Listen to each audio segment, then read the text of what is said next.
On our Cat 250 mixers, SSRR, RM 250 mixers, you've got something that comes up where you get the call that the drum's not spinning, and 99 times out of 100 you've broken a shear bolt, and that's good. That's what they're there for. All that energy goes into breaking that bolt instead of your gearbox, rotor differential, chains, all that. That's the purpose of it. They've even brought it back around for their newer RM300s. They went to a slip disc, now they're back to a shear bolt. It's simple and it works really well. One way you know if you've broken a shear bolt, one, your drum's not turning. That could be something really catastrophic. Or if you open these two covers here, you got your drive line coming from the engine, you got a drive shaft going into a 2-speed transmission, and then back out to your rotor differential there. If this part of it over here is turning, and even if this half of this coupling is turning, but this is not, you've got a broken shear bolt. And so what you use, you'll see a bolt head sticking out on this side, but not the rest of it missing over here. And so what you use is a grade 8, which is real important. You want a hard bolt.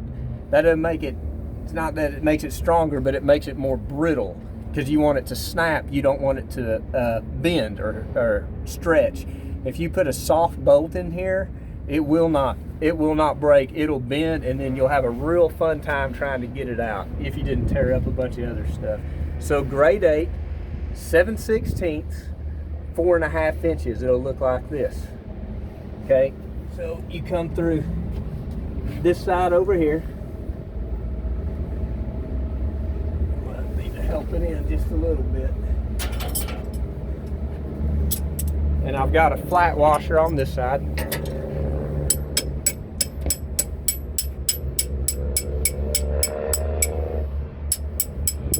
I'm gonna leave it out just a little bit to give myself some room. And just so you know, we put lots of extra shear bolts, complete setups with our machines. They'll either be in a pocket behind the seat or under the seat. We're probably going to switch to some sort of standardized place on all of them, but there will be extra shear bolts on your machine. You'll have a bolt, 2 flat washers, and 2 nuts. But if you have to get one, grade 8, 4.5 inch, 7/16. 2 flat washers, 2 nuts. Flat washers, I'm going to put another flat washer over here, and you double nut it. And the reason you double nut it instead of using a split washer is you don't snug these things down very much. You don't want it to come off. You don't want it to vibrate off. But if you snug it down too much and you squeeze these 2 discs together, it's not going to break very easily. We want it to break easily. And so the workaround is you snug it up, and when it's just snug, then you double nut it to hold it in place. Just so you know, 7/16, you'll need a 5/8 inch wrench over here, and you'll need an 11/16 on this side. And of course, to double nut it, you'll want 2 11/16 or an 11/16 and a crescent, or if you have to, an 11/16 and an 18 millimeter. Go ahead and tap all this back in. Might want to fast forward this part of the video where I'm running it up on there. Go ahead and snug this up.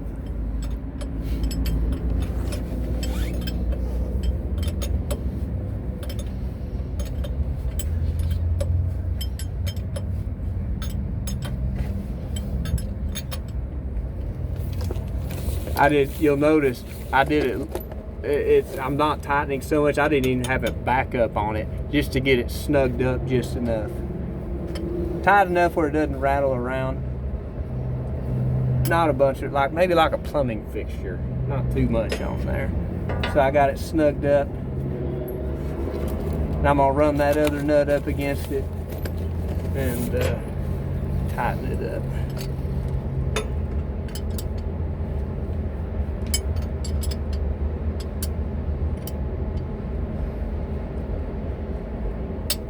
All right, so now these are jammed up against each other. It's not going to vibrate out, but our disc isn't held together too tight. And if this thing you hit hit a rock or hit something you don't want to, this is going to snap and save everything, and all you got to do is put another one in.